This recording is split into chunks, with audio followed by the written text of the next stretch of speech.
इधर 2012 से 2017 तक उत्तर प्रदेश में अखिलेश यादव जी मुख्यमंत्री थे। हम सबने उनकी सरकार को देखा है। मैं जानता हूं कोई भी जिले का रोड नहीं बनता होगा जिसमें माताओं बहनों को दिन दहाड़े लूटा में जाता हो। सही कह रहे तो ताली बजा दो, हम सब जगह सही। और अपराध, गुंडे, माफिया बिल्कुल चरम पे थे, लेकिन जब महाराज जी मुख्यमंत्री बनते हैं उत्तर प्रदेश के बड़े बड़े माफियाओं को जमीन जोत कर दिया गया कि नहीं किया। और अब उत्तर प्रदेश में राम राज्य, भगवान राम का मंदिर भी बन रहा है। अब रात के 12 बजे, 2 बजे, 4 बजे हमारी माताएं बहनें ब्याह शादी करके आती हैं। अब कहीं कोई अपराधी नाम का व्यक्ति नहीं मिलता है। अतीक अहमद जैसे लोग जब आराम से ऊपर पहुंच गए तो छोटे माफिया थे या तो जमानत कटा के जेल में चले गए या फिर उत्तर प्रदेश छोड़ के भाग गए। उत्तर प्रदेश गुंडा राज मुक्त करने वाले योगी जी, उसका फायदा हमें क्या मिला?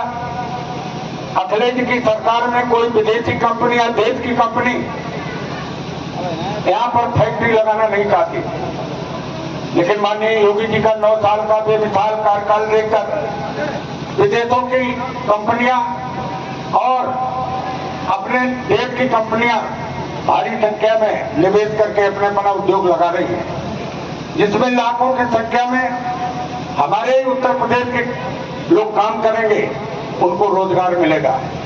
सही कह रहा हूं कि नहीं कह रहा हूं? तो हमारा कहने का मतलब यह है कि योगी जी के नेतृत्व में उत्तर प्रदेश आगे बढ़ रहा है। भारत सरकार ने 100 से ज्यादा योजनाएं मोदी जी ने गरीबों को पैरों पर खड़ा करने के लिए दी है। किसान सम्मान निधि से लेकर तमाम ऐसी एक जगह बटन दबती है और सीधा पैसा खाते में आता कि नहीं आता? कोई बीच में दलाल नहीं है। आज ज्यादातर किसान 3-4 बीघे के हैं, 2-2 हजार की 3 किस्तें मिलती हैं। तो खाद बीज तो मोदी पैसा देते हैं, खाद नगद मिलती तो सस्ते में मिलती है, उधार मिलती तो रुपए बढ़ा के मिलती है, और जब फसल हम आप बेचने जाते तो सारा मुनाफा हम ही को तो मिलता है। जनपदों में जाकर हम लोग अपनी बात को रखेंगे, प्रयास करेंगे। जब 300 पार के लिए मैंने बोला है तो उसके लिए मेहनत भी तो करनी पड़ेगी या नहीं करनी पड़ेगी? और ये ऊर्जा विभाग माननीय महाराज जी ने को सोच समझ के दिया होगा। मैंने प्रयास करके पहले मीटिंग अपने यहाँ की, फिर फरुखाबाद की, फिर औरैया की, फिर इटावा की, फिर मैनपुरी, सीतापुर, अभी एटा, कासगंज, बदायूं, इन जिलों में जाकर समीक्षा की। मैंने जिन जिलों में समीक्षा की, जो भी बिजली मिल रही थी उससे बेहतर बिजली प्रत्येक जिले में बढ़ गई है। अब आराम से प्रकट की भी व्यवस्था अच्छी हुई, पानी बरसा, उसने सपोर्ट किया। मुझे लगता है कोई बिजली का संकट नहीं होगा। क्यों भाई, बताओ आप लोग? सही बात है, दादा बताओ, गलत नहीं कह रहा हूं। ये सब भगवान की कृपा है। जब उनकी गुस्सा होते तो गर्मी कर देते हैं और जब खुद होते तो पानी बरसा देते हैं। और अगर पानी आनी न बरसता और कहीं बिजली कम आती तो हमें गालियां भी तो ज्यादा मिलती मिलते कि नहीं मिलते। लेकिन मैं सौभाग्यशाली हूँ, हो सकता मैं अच्छे नक्षत्र में पैदा हुआ हूँ।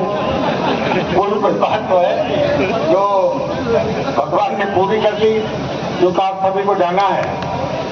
और जहाँ तक कन्नौज लोकसभा की बात मैं कर रहा हूँ, 300 पार तो पूरे प्रदेश में होगी। कन्नौज लोकसभा में 5 विधानसभा है, 5 सीट भारतीय जनता पार्टी जीतेगी। किसी की औकात नहीं है कि किसी सीट बढ़ा सके।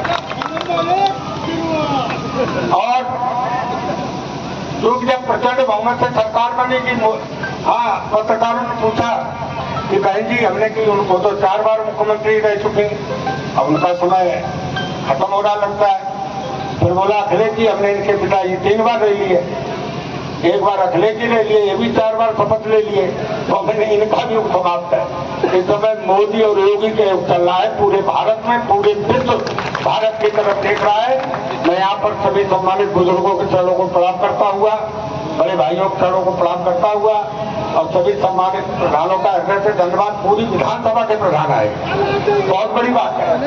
तीनों ब्लॉक के प्रधान है उपस्थित, हमारे संगठन के सम्मानित पदाधिकारीगण और सभी लोग आए, मुझे बहुत अच्छा लगा। उन्हें आपका सिर झुकाकर अभिनंदन करता हूँ, वंदन करता हूँ। मंच को धन्यवाद करते अपनी बात समाप्त करता हूँ। धन्यवाद।